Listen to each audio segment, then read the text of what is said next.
പരിശുദ്ധാത്മാവ് വചനം കേൾക്കാനായിട്ട് നമ്മെ പ്രത്യേകം തിരഞ്ഞെടുത്ത് കൊണ്ടുവന്ന് ഇവിടെ ഈ സമയം ആയിരിക്കാൻ അനുവദിച്ചു അല്ലേ? ഒത്തിരി മക്കൾ ആഗ്രഹിക്കുന്നുണ്ട്, പക്ഷേ അവർക്ക് കടന്നു വരാനായിട്ട് സാധിക്കുന്നില്ല. ഇനി ചിലരൊക്കെ ആഗ്രഹിച്ചില്ലെങ്കിലും ദൈവത്തിൻ്റെ പദ്ധതിയുടെ ഭാഗമായി വചന സന്ദേശം കേൾക്കാനായിട്ട് പരിശുദ്ധാത്മാവ് തന്നെ കൂട്ടിക്കൊണ്ട് വരുന്നു. ഇങ്ങനെ രണ്ട് രീതിയിലും വചനം വിതയ്ക്കപ്പെടുമ്പോൾ സംഭവിക്കുന്നുണ്ട് അല്ലേ? പരിശുദ്ധാത്മാവ് കൂട്ടിക്കൊണ്ട് വരുന്നവർ എത്തുന്നുണ്ട്. അതേസമയം തന്നെ പരിശുദ്ധാത്മാവ് കൂട്ടിക്കൊണ്ട് വരാൻ ആഗ്രഹിച്ചിട്ടും അതിനോട് മറുതലിച്ച് നിൽക്കുന്ന ഒരു വിഭാഗവും നമ്മുടെ കൂട്ടത്തിലുണ്ട്. ഇന്ന് ലോകം അത് അഭിമുഖീകരിച്ചുകൊണ്ടിരിക്കുക, നമ്മളൊക്കെ അത് കണ്ടുകൊണ്ടിരിക്കുക. നമ്മുടെയൊക്കെ പ്രാർത്ഥനയിൽ പ്രത്യേകം ഉണ്ടാവും, ദൈവമേ അവരൊന്ന് വന്നെങ്കിൽ എൻ്റെ ജീവിത പങ്കാളി അല്ലെങ്കിൽ എൻ്റെ ഭവനത്തിലുള്ള ഇന്ന ആൾക്കാർ, എൻ്റെ പരിചയത്തിലുള്ള ഇന്ന ആൾക്കാർ, അവരൊക്കെ ഒന്ന് ഒരിക്കലെങ്കിലും വന്ന് കേട്ടെങ്കിൽ അല്ലേ, വചനം കേട്ടെങ്കിൽ എന്നൊക്കെ നമ്മൾ മനസ്സുകൊണ്ട് ആഗ്രഹിച്ചു പോയ ഒരുപാട് സാഹചര്യങ്ങൾ ഉണ്ടായിട്ടുണ്ടാവും. എനിവേ നമ്മളെ ദൈവത്തിൻ്റെ പരിശുദ്ധാത്മാവ് തിരഞ്ഞെടുത്തു. അതുകൊണ്ട് നമുക്ക് പരിശുദ്ധാത്മാവിനോട് നന്ദി പറഞ്ഞുകൊണ്ട് ഇവിടെ ആയിരിക്കാനായിട്ട് പരിശ്രമിക്കാം. Hallelujah, hallelujah, hallelujah. നമ്മളെല്ലാവരും ഇപ്പം നോമ്പ് എടുത്തുകൊണ്ടിരിക്കുക അല്ലേ? ഞാൻ വിചാരിക്കണം എൻ്റെ മുൻപിലിരിക്കണം നിങ്ങൾ നോമ്പ് ആചരിച്ച് അല്ലെങ്കിൽ ഏതെങ്കിലും കാര്യങ്ങൾക്കൊക്കെ ഭക്ഷണത്തിൻ്റെ കാര്യത്തിൽ മാത്രമല്ല വേറെ രീതിയിലും നോമ്പ് എടുത്ത് ഇരിക്കുന്നവരായിരിക്കും എന്ന്. ഇങ്ങനെ നോമ്പെടുത്ത് പ്രാർത്ഥിക്കുന്നത് കൊണ്ട് എന്താ സംഭവിക്കണേ? അതാ ഇന്ന് ഞാൻ നിങ്ങളോട് പറയാനായിട്ട് ആഗ്രഹിക്കണേ. നോമ്പ് എടുക്കേണ്ടത് എങ്ങനെയാണ്, അതോടൊപ്പം എന്തൊക്കെ മേഖലകൾക്ക് എടുക്കണ്ടേ, അതൊക്കെ വചനത്തിൻ്റെ അടിസ്ഥാനത്തിൽ നമ്മൾ ഒരുപാട് പ്രാവശ്യം കേട്ടിട്ടുണ്ട്.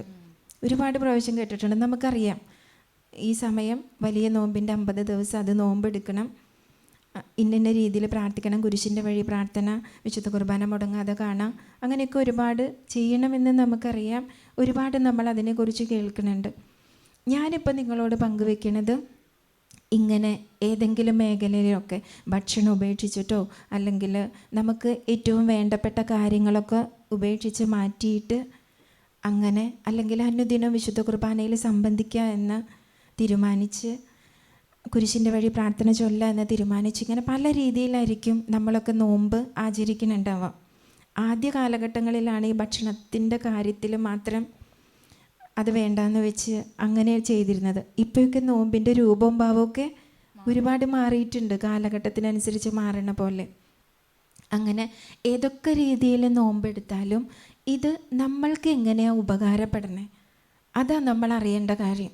നമുക്ക് എങ്ങനെ അത് ഉപകാരപ്പെടുന്നു എന്നുള്ളത്.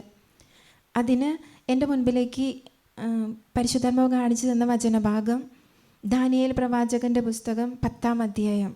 നിങ്ങളത് ഒരുപാട് കേട്ടിട്ടുണ്ടാവും. പ്രത്യേകിച്ച് നമ്മുടെ ദാനിയേൽ അച്ഛനൊക്കെ ഇപ്പോൾ ഉപവാസത്തെക്കുറിച്ച് ഒരുപാട് പറഞ്ഞ കൂട്ടത്തിൽ പറഞ്ഞ വചനം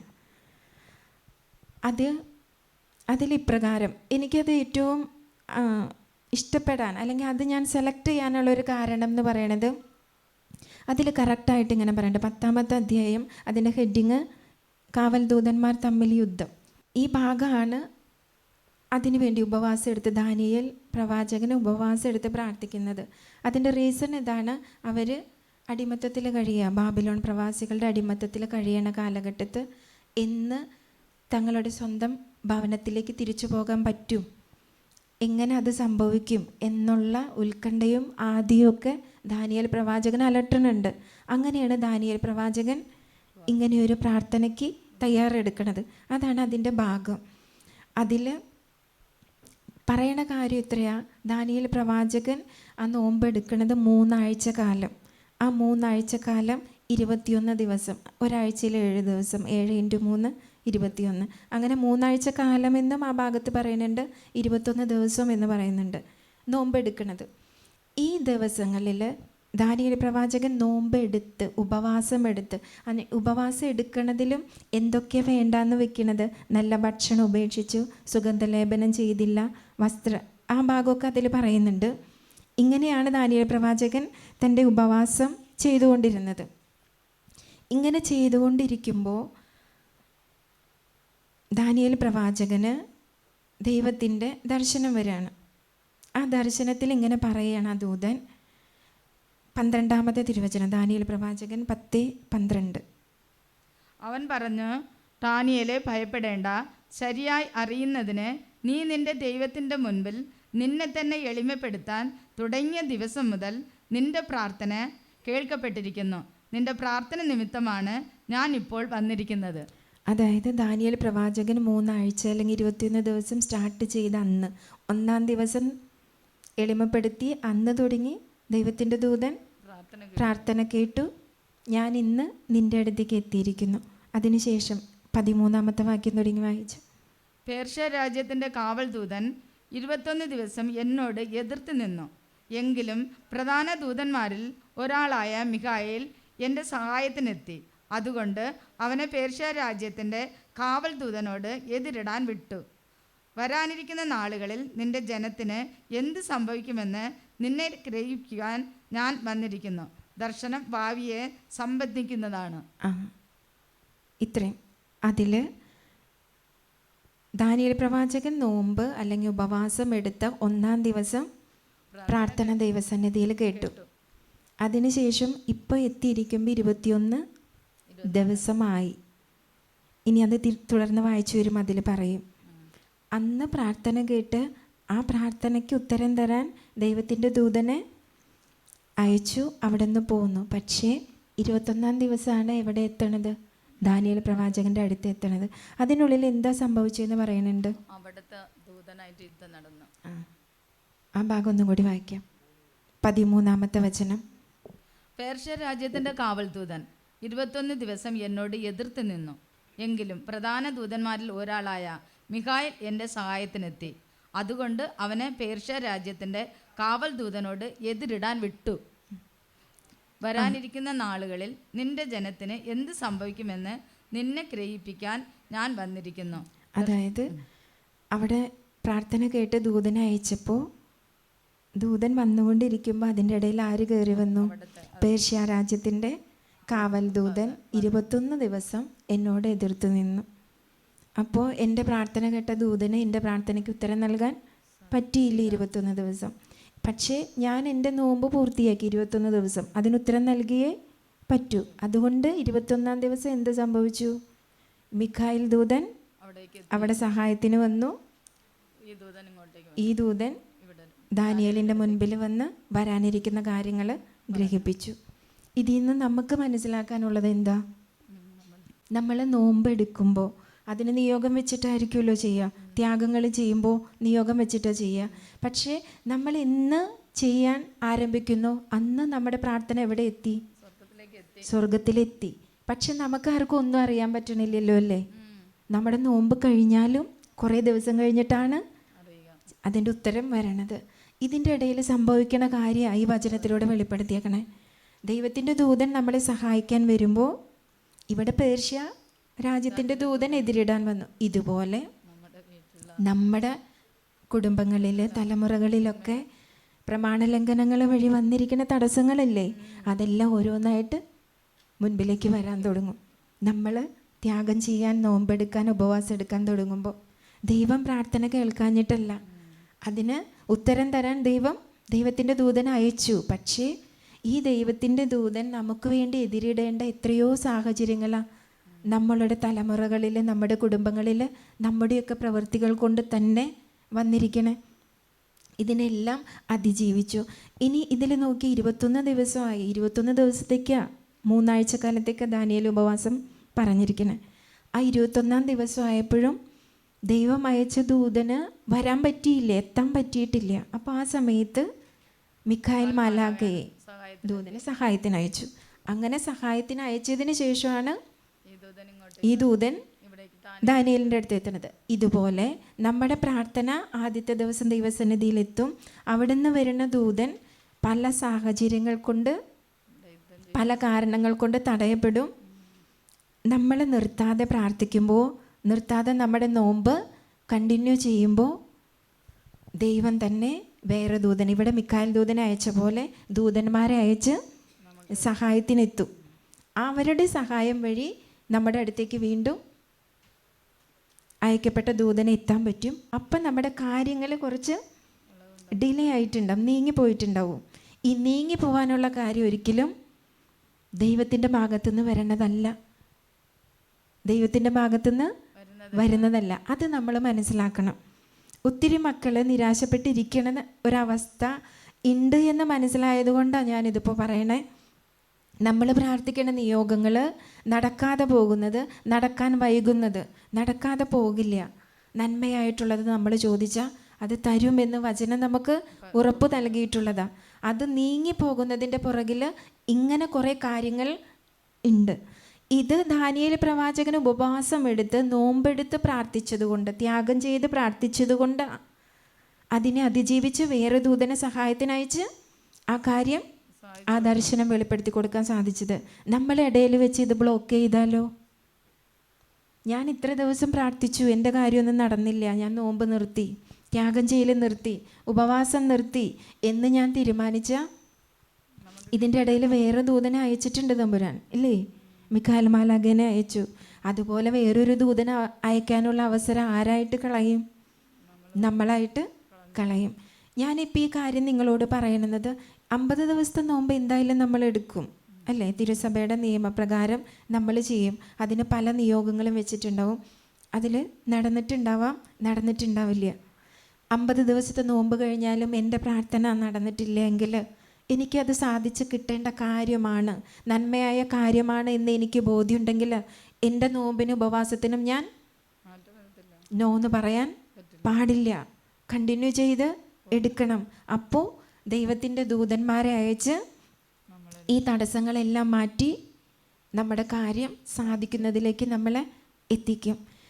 ഈ 50 നോമ്പ് എടുക്കുമ്പോൾ എന്തിനാ സിസ്റ്റർ ഇത് പറയണേന്ന് ചോദിച്ചാൽ, എന്നോട് പരിശുദ്ധാത്മാവ് പറയാൻ പറഞ്ഞ കാര്യം ഞാൻ നിങ്ങളോട് പറയണേ. വെറുതെ 50 ദിവസം നോമ്പെടുത്ത് തീർക്കല്ല നമ്മുടെ ലക്ഷ്യം.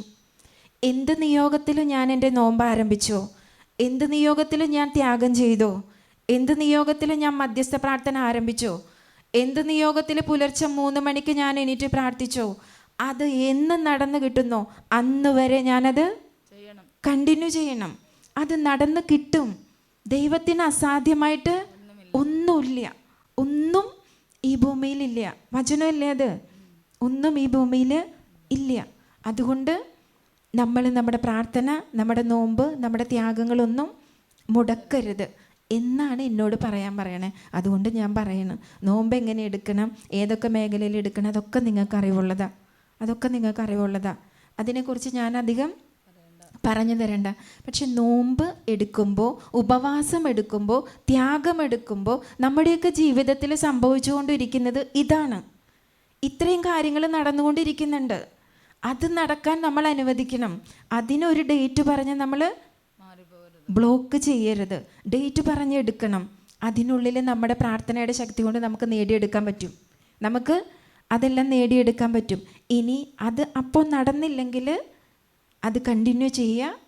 ദൈവത്തിൻ്റെ പരിശുദ്ധാത്മാവ് അത് പൂർത്തീകരിച്ച് തരും.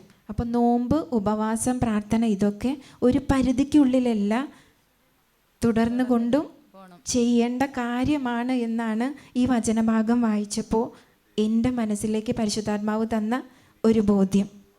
അതോടൊപ്പം തന്നെ ഈ പുറപ്പാടിൻ്റെ പുസ്തകം 17-ാം അധ്യായത്തിൽ മോശ ഇസ്രായേൽ ജനത്തിന് വേണ്ടി മാധ്യസ്ഥം വഹിച്ച് പ്രാർത്ഥിച്ചുകൊണ്ടിരിക്കുകയാണ്. ഇസ്രായേൽ ജനം അമലേക്യരുമായി യുദ്ധത്തിന് പോയ സമയത്ത് നിങ്ങൾ ആ ഭാഗം വായിച്ചിട്ടുണ്ടാവാം. അത് മോശേനെ ആദ്യം മലയുടെ മുകളിൽ കയറി കൈ ഉയർത്തി പ്രാർത്ഥിച്ചുകൊണ്ടിരുന്നു. കൂടെ ജോഷുവ സഹായത്തിന് പോയിട്ടുണ്ടായിരുന്നു. മോശ കൈ ഉയർത്തി പ്രാർത്ഥിച്ച സമയമൊക്കെ ഇസ്രായേൽ ജനം വിജയിച്ചു, അമലേക്യരോട് വിജയിച്ചു വന്നു. മോശയുടെ കൈയപ്പം താഴാൻ തുടങ്ങി. അപ്പോൾ ഇവർ തോൽക്കാനായിട്ട് തുടങ്ങി. അപ്പോൾ മോശേനെ അവിടെ ഒരു കല്ലിൽ ഇരുത്തിയിട്ട് കൈ ഇവർ പൊക്കി പിടിച്ചു സഹായിച്ചു. മോശേനെ സഹായിക്കാൻ 2 പേരുണ്ടായിരുന്നു, ഇല്ലേ? ആ മോശേനെ സഹായിക്കാൻ 2 പേരുണ്ടായിരുന്നത് കൊണ്ട് മോശ കൈ ഉയർത്തി നിന്നു. ഇസ്രായേൽ ആ യുദ്ധം ജയിച്ചു വന്നു. അത് 17-ാം അധ്യായത്തിൻ്റെ മോശയുടെ കൈകൾ കുഴഞ്ഞ് അപ്പോൾ അവർ ഒരു കല്ല് നീക്കിയിട്ട് കൊടുത്തു. മോശ അതിൽ മേൽ ഇരുന്നു. അഹറോനും കൂറും അവൻ്റെ കൈകൾ ഉയർത്തിപ്പിടിച്ചുകൊണ്ട് ഇരുവശങ്ങളിൽ നിന്നു. സൂര്യാസ്തമയം വരെ അവൻ്റെ കൈകൾ ഉയർന്നു തന്നെ നിന്നു. ജോഷുവ അമലേക്യനെയും അവൻ്റെ ആളുകളെയും വാളുകൊണ്ട് അരിഞ്ഞു വീഴ്ത്തി. ആ പാരഗ്രാഫിൻ്റെ ലാസ്റ്റ് ഒരു വചനമുണ്ട്. ആ പാരഗ്രാഫിൻ്റെ ലാസ്റ്റ് ഭാഗം പറഞ്ഞു, കർത്താവിൻ്റെ പതാക കയ്യിലെടുക്കുവേൻ, തലമുറ തോറും കർത്താവ് അമലേക്കിനെതിരെയായിട്ട് യുദ്ധം ചെയ്തുകൊണ്ടിരിക്കും. കർത്താവിൻ്റെ പതാക കയ്യിലെടുക്കുവാൻ. ഈ ഭാഗം നിങ്ങൾക്കറിയാം. മോശ മാധ്യസ്ഥം വഹിച്ച് പ്രാർത്ഥിച്ചു. അപ്പോഴേക്ക് ഇസ്രായേൽ വിജയിച്ചു. മോശയുടെ കൈ താന്നു പോയപ്പോൾ രണ്ടുപേരും അവരെ സഹായിച്ചു. ഇത് നോമ്പെടുക്കുമ്പോൾ അല്ലെങ്കിൽ മധ്യസ്ഥ പ്രാർത്ഥനയൊക്കെ നടത്തുമ്പോൾ സഹായിക്കാനായിട്ട് ദൈവത്തിൻ്റെ കരങ്ങൾ നമ്മുടെ കൂടെ ഉണ്ടാവും. തളർന്നു പോകാതിരിക്കാൻ ദൈവത്തിൻ്റെ ദൂതന്മാർ നമ്മോടൊപ്പം ഉണ്ടാകും. അങ്ങനെ നമ്മൾക്ക് അത് കണ്ടിന്യൂ ചെയ്യാനുള്ള ശക്തിയും കൂടി ദൈവം തരും. Passion of the Christ film നിങ്ങൾ കണ്ടിട്ടുണ്ടെങ്കിൽ അതിൽ ഈശോ ഗെത്സമനിൽ പ്രാർത്ഥിക്കുന്ന സമയത്ത് ഒരു മാലാഖനെ അയക്കുന്നുണ്ട് ഈശോനെ ആശ്വസിപ്പിക്കാൻ. കണ്ടിട്ടുണ്ടാവുന്നു. ഇതുപോലെ നമ്മളെ സഹായിക്കാൻ ദൈവത്തിൻ്റെ ദൂതന്മാരെ ദൈവം അയക്കും. അത് നമ്മൾ വിശ്വസിക്കുക. നമ്മുടെ ത്യാഗങ്ങൾ, പ്രാർത്ഥനകളെല്ലാം കണ്ടിന്യൂ ചെയ്യുക. ഇതിൻ്റെ ലാസ്റ്റ് വചനം ഞാൻ വായിക്കാൻ പറഞ്ഞത്, കർത്താവിൻ്റെ പതാക കയ്യിലെടുക്കുവിൻ, തലമുറ തോറും കർത്താവ് അമലേക്കിനെതിരായിട്ട് യുദ്ധം ചെയ്തുകൊണ്ട്. ഈ പഴയ നിയമ ചരിത്രത്തിൽ അമലേക്കര് എന്ന് പറയുന്നത് തിന്മയുടെ ശക്തിനെയാണ് കാണിക്കുന്നത്. അങ്ങനെയാണെങ്കിൽ കർത്താവ് തലമുറ തോറും ആർക്കെതിരെ യുദ്ധം ചെയ്യുമെന്ന് പറഞ്ഞിരിക്കുന്നത്? തിന്മയുടെ ശക്തിക്കെതിരെ. ഇന്നും നമ്മുടെ കർത്താവ് തിന്മയുടെ ശക്തിക്കെതിരെ യുദ്ധം ചെയ്തുകൊണ്ടിരിക്കുന്നു. നമ്മുടെ കർത്താവ് തിന്മയുടെ ശക്തിക്കെതിരെ ചെയ്യുന്ന യുദ്ധത്തിൽ നമ്മൾ പങ്കാളികളാകുന്നതാണ് നമ്മുടെ ഈ മധ്യസ്ഥ പ്രാർത്ഥനയിലൂടെ, അല്ലെങ്കിൽ നമ്മുടെ നോമ്പിലൂടെ, ഉപവാസത്തിലൂടെ, പ്രാർത്ഥനയിലൂടെയൊക്കെ. അപ്പോൾ ഈ 50 നോമ്പ് നമ്മൾ എടുക്കുമ്പോൾ നമ്മുടെ പേഴ്സണൽ നിയോഗങ്ങൾക്ക് നമ്മളത് നിയോഗം വെച്ചിട്ടുണ്ട്. അതിനൊപ്പം നമ്മുടെ കർത്താവ് തലമുറ തോറും അല്ലെങ്കിൽ ഇന്ന് കാലഘട്ടത്തിൽ തിന്മയുടെ ശക്തിക്കെതിരെ പോരാടുമ്പോൾ അതിൽ പങ്കാളികളാവുക കൂടിയാണ് ആര് ചെയ്യുന്നത്? നമ്മൾ ചെയ്യുന്നത്. നോമ്പ് വഴി, ത്യാഗം വഴി, ഉപവാസ പ്രാർത്ഥന വഴിയൊക്കെ നടന്നുകൊണ്ടിരിക്കുന്നത്. അപ്പോൾ നോമ്പ് എടുക്കണം, നമുക്ക് അങ്ങനെ ഒരു ബോധ്യം വേണം. അപ്പോഴാണ് നമ്മുടെ നോമ്പ് എടുക്കണതിന് പവർ കൂടുള്ളൂ, കൂടുതൽ ത്യാഗത്തോടു കൂടി അനുഷ്ഠിക്കാനായിട്ട് തോന്നുള്ളൂ. ഇന്നിപ്പോൾ ഭക്ഷണം ഉപേക്ഷിക്കുക എന്ന് പറയുന്നത് ചിലർക്ക് അത്ര ബുദ്ധിമുട്ടൊന്നും ഉണ്ടാവില്ല. കണ്ടിന്യൂസ് ആയിട്ട് പ്രയറുകൾക്കൊക്കെ പോണവരാണെങ്കിൽ അവർ ഫാസ്റ്റിംഗ് എടുക്കണവരാ, അവർക്കതൊക്കെ ഈസി ആയിരിക്കും. പ്രാക്ടീസിൻ്റെ ഫലമായിട്ട് തന്നെ ഈസി ആയിരിക്കും. അങ്ങനെ ചെയ്യാത്തവർക്കാണ് ഭക്ഷണം ഉപേക്ഷിക്കൽ അല്ലെങ്കിൽ ഇറച്ചി, മീൻ, മുട്ട ഒക്കെ ഉപേക്ഷിക്കൽ ബുദ്ധിമുട്ട് വരാം. അങ്ങനെ ചെയ്തിരിക്കുന്ന ഗ്രൂപ്പിന് അങ്ങനെ ഒരു ബുദ്ധിമുട്ട് വരില്ല. പക്ഷേ നമുക്ക് എല്ലാവർക്കും പേഴ്സണലായിട്ട് അഭിമുഖീകരിക്കാൻ, ഏറ്റെടുക്കാൻ ഒക്കെ ബുദ്ധിമുട്ടുകളുള്ള ഒരുപാട് കാര്യങ്ങളുണ്ട്. ഒരുപാട് കാര്യങ്ങൾ നമ്മുടെ ജീവിതങ്ങളിലുണ്ട്, നമ്മുടെ ജീവിത സാഹചര്യങ്ങളിലുണ്ട്. അത് വ്യക്തികളാവാം, ചിലപ്പോൾ ഏതെങ്കിലും അനുഭവങ്ങളാവാം, ഏതെങ്കിലും സാഹചര്യങ്ങളാവാം. ഏത് സാഹചര്യമായാലും, ഏത് വ്യക്തിയായാലും, ഏത് അനുഭവമായാലും അതിനെയൊക്കെ മറികടക്കുക എന്നുള്ളത് ഈ നോമ്പിൻ്റെ ഒരു ഭാഗമാണ്. നോമ്പിൻ്റെ ഒരു ഭാഗമാണ്. ഭക്ഷണം ഉപേക്ഷിക്കുന്നതോടൊപ്പം നമ്മൾ ചെയ്യേണ്ട വലിയൊരു കാര്യം അതാ. എന്നാലാണ് അത് നമ്മൾക്ക് പൂർണ്ണഫലം തരുള്ളൂ. ഏശയ്യായുടെ പുസ്തകം 58-ാം അധ്യായം, അതിൻ്റെ ഹെഡിങ് തന്നെ യഥാർത്ഥമായ ഉപവാസം. 58-ന്റെ 2-3 വചനങ്ങളൊന്ന് വായിക്കും. നീതി പ്രവർത്തിക്കുകയും തങ്ങളുടെ ദൈവത്തിൻ്റെ കൽപ്പനകൾ ലംഘിക്കാതിരിക്കുകയും ചെയ്യുന്ന ഒരു ജനതയെന്നോണം അവർ ദിവസേന എന്നെ അന്വേഷിക്കുകയും എൻ്റെ മാർഗം തേടുന്നതിൽ സന്തോഷിക്കുകയും ചെയ്യുന്നു. അവർ എന്നോട് നീതിവിധികൾ ആരായുന്നു, ദൈവത്തോട് അടുക്കാൻ താല്പര്യം കാണിക്കുകയും ചെയ്യുന്നു. ഞങ്ങൾ എന്തിനു ഉപവസിച്ചു, അങ്ങ് കാണുന്നില്ലല്ലോ. ഞങ്ങൾ എന്തിന് ഞങ്ങളെ തന്നെ എളിമപ്പെടുത്തി, അങ്ങ് അത് ശ്രദ്ധിക്കുന്നില്ലല്ലോ. എന്നാൽ ഉപവസിക്കുമ്പോൾ നിങ്ങൾ സ്വന്തം സുഖമാണ് തേടുന്നത്. നിങ്ങളുടെ വേലക്കാരെ നിങ്ങൾ പീഡിപ്പിക്കുന്നു. കലഹിക്കുന്നതിനും ചണ്ട കൂടുന്നതിനും ക്രൂരമായി മുഷ്ടി കൊണ്ട് ഇടിക്കുന്നതിനും മാത്രമാണ് നിങ്ങൾ ഉപവസിക്കുന്നത്. ഇനി ഞാൻ പറഞ്ഞിട്ട് വായിക്കാം. 58-ലെ 2-ാമത്തെ വചനം ഒന്നും കൂടി വായിച്ച്. 2-3 മാത്രം. നീതി പ്രവർത്തിക്കുകയും തങ്ങളുടെ ദൈവത്തിൻ്റെ കൽപ്പനകൾ ലംഘിക്കാതിരിക്കുകയും ചെയ്യുന്ന ഒരു ജനതയെന്നോണം അവർ ദിവസേന എന്നെ അന്വേഷിക്കുകയും. ഈ ഭാഗത്ത് ഞാനിപ്പോൾ പറഞ്ഞു നിർത്തിയതിനെ കുറിച്ച് പറയാൻ വേണ്ടിയിട്ടാണ് ഞാൻ ഈ വചനഭാഗം വായിച്ചത്. അതായത് ഭക്ഷണം ഉപേക്ഷിക്കൽ മാത്രമല്ല, നമ്മുടെ പേഴ്സണലായി നമുക്ക് തടസ്സങ്ങൾ നിൽക്കുന്നത്, ആത്മീയതയിലേക്ക് അല്ലെങ്കിൽ ദൈവത്തിലേക്ക് അടുക്കാൻ പറ്റുന്നില്ല എന്നുള്ള കാരണങ്ങൾ നമ്മൾ മാറ്റണം എന്ന് പറയുന്നത് ഈ വചനത്തിൻ്റെ ഇതിൽ നോക്കി, നീതി പ്രവർത്തിച്ചു, തങ്ങളുടെ ദൈവത്തിന്റെ കൽപ്പനകൾ പാലിച്ചു, അല്ലെങ്കിൽ അവർ ദിവസേന എന്നെ അന്വേഷിക്കുകയും ദൈവത്തെ അന്വേഷിച്ചു, എന്റെ മാർഗം തേടുന്നതിൽ സന്തോഷിക്കുകയും ചെയ്യുന്നു. ഇത്രയും കാര്യങ്ങൾ ചെയ്യുന്നതിൽ സന്തോഷിക്കുകയാണ്. അതായത് നോമ്പെടുക്കണേലൊക്കെ നമ്മൾ സന്തോഷിച്ചുകൊണ്ടിരിക്കുക. പക്ഷെ അതിൻ്റെ പുറകിൽ അവർ എന്നോട് നീതിവിധികൾ ആരായുന്നു, ദൈവത്തോട് അടുക്കാൻ താല്പര്യം കാണിക്കുകയും ചെയ്യുന്നു. നമ്മളൊക്കെ ചെയ്തുകൊണ്ടിരിക്കുന്നതാ. പ്രാർത്ഥിക്കും നന്നായി, ഈ ദിവസങ്ങളിൽ കുർബാനയ്ക്ക് പോകും, അല്ലേ, ദൈവത്തോട് അടുക്കാൻ താല്പര്യം കാണിക്കും, നീതി പ്രവർത്തിക്കും എന്ന് നമ്മൾ വിചാരിക്കും. പക്ഷെ നീതിയാണ് പ്രവർത്തിക്കുന്നതെന്ന് അടുത്ത വചനത്തിൽ കറക്റ്റായിട്ട് പറയുന്നുണ്ട്. ഞങ്ങൾ എന്തിനു ഉപവസിച്ചു? ഇതൊക്കെ നമ്മളോട് തമ്പുരാനോട് ചോദിക്കുന്നതാണ്. നമ്മൾ വെച്ച നിയോഗങ്ങൾ നടക്കാതാവുമ്പോൾ ഞങ്ങൾ നീതിയെ പ്രവർത്തിച്ച് ദൈവത്തിലേക്ക് അടുത്തില്ലേ, ഉപവാസം എടുത്തില്ലേ, കുർബാനയ്ക്ക് പോയില്ലേ, കുരിശിൻ്റെ വഴി ചൊല്ലിയില്ലേ, എന്നിട്ടും എൻ്റെ കാര്യങ്ങളൊക്കെ അവിടെ പെൻഡിങ്ങായി നിൽക്കുകയാണ്. അപ്പോൾ ചോദിക്കും, ഞങ്ങൾ എന്തിനു ഉപവസിച്ചു? അങ്ങ് കാണുന്നില്ലല്ലോ. ഞങ്ങൾ എന്തിനു ഞങ്ങളെ തന്നെ എളിമപ്പെടുത്തി? അങ്ങ് അത് ശ്രദ്ധിക്കുന്നില്ലല്ലോ. ഇനി അതിൽ 6 തുടങ്ങി 7 വരെയുള്ള വചനം, 58:6-7. ദുഷ്ടതയുടെ കെട്ടുകൾ പൊട്ടിക്കുകയും നുകത്തിന്റെ കയറുകൾ അഴിക്കുകയും മർദ്ദിതരെ സ്വതന്ത്രരാക്കുകയും എല്ലാ നുകങ്ങളും ഒടിക്കുകയും ചെയ്യുന്നതല്ലേ ഞാൻ ആഗ്രഹിക്കുന്ന ഉപവാസം. ഇതാണ് ദൈവം ആഗ്രഹിക്കുന്ന ഉപവാസം. നീതി പ്രവർത്തിക്കണം, ദുഷ്ടതയുടെ കെട്ടുകൾ പൊട്ടിക്കണം, നുകത്തിന്റെ കയറുകൾ അഴിക്കുകയും കയറുകൾ അഴിക്കണം. ഇതാണ് ഞാൻ ആഗ്രഹിക്കുന്ന ഉപവാസം.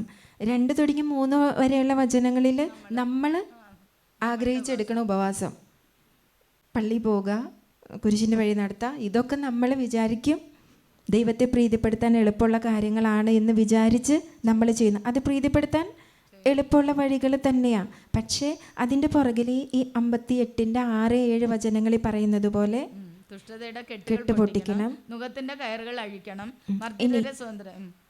ദുഷ്ടതയുടെ കെട്ട് പൊട്ടിക്കുക, നുകത്തിൻ്റെ കയറുകൾ അഴിക്കുക. ഈ 2 ഭാഗം മാത്രം ഞാൻ എടുക്കാം. നമ്മൾ ചിലപ്പോൾ ഇത്രയും ദുഷ്ടതയിലൊന്നും പെട്ടിട്ടുണ്ടാവില്ല, അല്ലേ? നമ്മൾ കുമ്പസാരിച്ച് അത്യാവശ്യം നല്ല രീതിയിൽ ജീവിക്കണതാവും. നുകത്തിൻ്റെ കെട്ടുകൾ പൊട്ടിക്കുക എന്ന് പറഞ്ഞാൽ നമുക്ക് പേഴ്സണലായി ചിലപ്പോൾ അത്ര ഉണ്ടെന്ന് നമുക്ക് തോന്നില്ലായിരിക്കാം. കാരണം നമ്മൾ അതൊക്കെ അത്യാവശ്യം നോക്കി കുമ്പസാരം കാര്യങ്ങളൊക്കെ നടത്തുന്നവരായിരിക്കാം. അങ്ങനെയാണെങ്കിൽ ഇതുകൊണ്ട് എന്താ പരിശുദ്ധാത്മാവ് ഉദ്ദേശിക്കണേ? നോമ്പെടുത്ത് പ്രാർത്ഥിക്കണം. നമുക്ക് ഒരു ഉത്തരവാദിത്വമുണ്ട്. ഇന്ന് ലോകത്ത് നടക്കുന്ന ദുഷ്ടതയുടെ കെട്ട് പൊട്ടിക്കണം, നുകം അഴിച്ചു മാറ്റണം, മർദ്ദിതരെ സ്വതന്ത്രരാക്കണം. അതായത് തിന്മയുടെ ശക്തികൾക്ക് അടിമപ്പെട്ടു പോകുന്ന മക്കളെ സ്വതന്ത്രരാക്കുക, ലോകത്ത് നടക്കുന്ന ദുഷ്ടതയുടെ കെട്ടിനെ പൊട്ടിക്കുക, നുകം അഴിച്ചു മാറ്റുക. ഈ ഉത്തരവാദിത്വം നമുക്കുണ്ട്. ഇതാണ് ഉപവാസം. നമ്മളെടുക്കുന്ന ഉപവാസം കൊണ്ട് ദൈവം ആഗ്രഹിക്കുന്നത് അതാ. അങ്ങനെയാണെങ്കിൽ അതെങ്ങനെ നമുക്ക് ചെയ്യാൻ പറ്റുക? ഇത് ചെയ്യാനുള്ള വഴി ഇത്രയും മാത്രമേ ഉള്ളൂ. നമ്മളെടുക്കുക നോമ്പ്, നമ്മൾ ഉപവാസം എടുക്കുക, ത്യാഗം എടുക്കുക. അതിനൊക്കെ നിയോഗം നമ്മൾ എന്ത് വെക്കണം? ലോകത്തിൻ്റെ തിന്മയുടെ കഴിയുന്ന മക്കൾക്ക് വേണ്ടി, ഇന്നത്തെ യുവ തലമുറകൾക്ക് വേണ്ടി, വൈദികര്, സമർപ്പിതര്, അല്ലേ, സഭയുടെ നേതൃത്വങ്ങൾ, ഇവർക്കൊക്കെ വേണ്ടി നമ്മൾ എടുക്കണ നോമ്പിൽ ഉപവാസത്തിൽ നിയോഗം വെക്കണം. ഇങ്ങനെ നിയോഗം വെച്ച് പ്രാർത്ഥിച്ച് അതിലേക്ക് ദാനിയേൽ പ്രവാചകൻ്റെ പുസ്തകത്തിൽ നമ്മൾ കണ്ടതുപോലെ ദൈവത്തിൻ്റെ ദൂതന്മാരെ അയച്ച് ആ മേഖലകളിലൊക്കെ ദൈവത്തിന് ഇടപെടാൻ സാധിക്കുമ്പോൾ, പരിശുദ്ധാത്മാവിന് പ്രവർത്തിക്കാൻ സാധിക്കുമ്പോഴാണ് യഥാർത്ഥ ഉപവാസം നമ്മുടെ ആയി മാറുക. നമ്മൾ ചെയ്യുന്ന ഉപവാസം ദൈവത്തിൻ്റെ മുൻപിൽ സ്വീകാര്യമാകാം. നമ്മുടെ നിയോഗങ്ങളെല്ലാം അതിൽ വയ്ക്കാം, എല്ലാം വയ്ക്കാം. പക്ഷേ ഇങ്ങനെ ഒരു നിയോഗം കൂടി ഈ നോമ്പിൻ്റെ ഉപവാസത്തിൻ്റെയും കൂടെ കൂട്ടണമെന്ന് ദൈവത്തിൻ്റെ പരിശുദ്ധാത്മാവ് ഇന്നത്തെ തലമുറയിൽ, ഇന്നത്തെ കാലഘട്ടത്തിൽ ആഗ്രഹിക്കുന്നുണ്ട്. ഞാനിത് പ്രത്യേകം പറയാൻ കാരണമില്ലേ, ഈ സമയങ്ങളിൽ, ഈ ദിവസങ്ങളിലൊക്കെ ചില അമ്മച്ചിമാരൊക്കെ ഇങ്ങനെ കണ്ടപ്പോൾ പ്രാർത്ഥിക്കാൻ പറഞ്ഞതിൽ അവരൊരു കാര്യം പറഞ്ഞതാ, ദൈവവിളി സ്വീകരിച്ചു പോയ സെമിനാരിയിലൊക്കെ ആയിരിക്കുന്ന മക്കൾക്ക് 8 വർഷം 9 വർഷമൊക്കെ ആയി, പക്ഷെ അവർക്കിപ്പോഴും നിൽക്കാൻ പറ്റണില്ല, വിളി ഉണ്ടോ എന്ന് സംശയം. സിസ്റ്ററെ ഒന്ന് പ്രാർത്ഥിക്കണം. അങ്ങനെ പറയാം. ഇങ്ങനെ പറഞ്ഞത് കേട്ടിട്ട് 1 ആഴ്ച 2 ആഴ്ചയൊക്കെ കഴിഞ്ഞു. പക്ഷെ എൻ്റെ മനസ്സിലേക്ക് അത് ഇപ്പോഴും വരുമായിരുന്നു. എന്തുകൊണ്ടാണ് ഈ മക്കൾ ഇങ്ങനെ പറയണേ? എന്തുകൊണ്ടാണ് അവർ ആഗ്രഹിച്ചു പോയ ജീവിതാന്തസ്സിൽ അവർക്ക് നിൽക്കാൻ ബുദ്ധിമുട്ട് തോന്നണേ? അതിന് ഉത്തരവാദികൾ നമ്മളൊക്കെയാണ്. നമ്മൾ ഇതുപോലത്തെ ഉപവാസവും പ്രാർത്ഥനയൊക്കെ എടുക്കുമ്പോൾ ഇത് നിയോഗം ചേർക്കാത്തത് കൊണ്ട്, ഇത് ദൈവം ആഗ്രഹിക്കണതാ. ഇന്നത്തെ തലമുറയിൽ ദൈവവിളി വന്ന് നല്ല വൈദികർ, നല്ല സമർപ്പിതർ വേണമെന്നുള്ളത് മസ്റ്റായ ഒരു കാര്യമാണെന്ന് എൻ്റെ മുമ്പിലിരിക്കണ നിങ്ങൾക്ക് എല്ലാവർക്കും അറിയാലോ.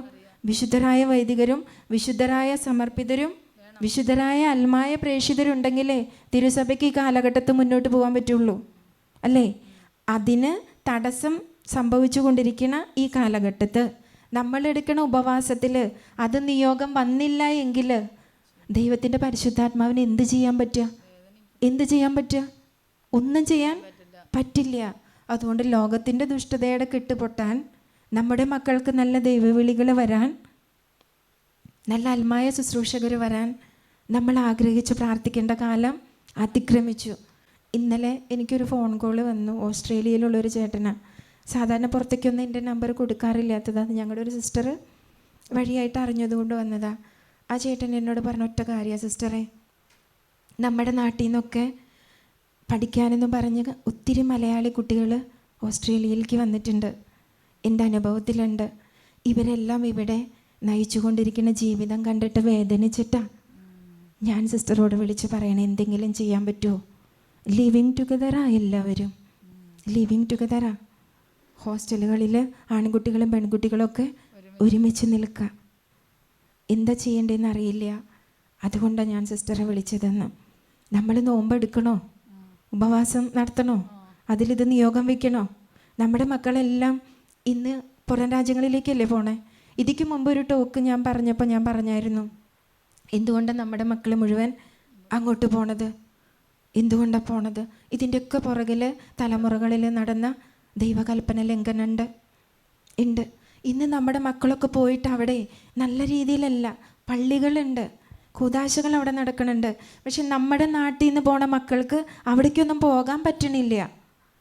വളരെ വേദനയോടുകൂടി എന്നോട് ആ ചേട്ടൻ, 60 വയസ്സ് പ്രായമുള്ളൊരു ചേട്ടനാണ്, ഞാൻ ഈ നാട്ടിൽ വന്നിട്ട് 33 വർഷമായി സിസ്റ്ററെ, ഇപ്പോഴാണ് ഒരുപാട് ഇങ്ങനെ കാണണേ.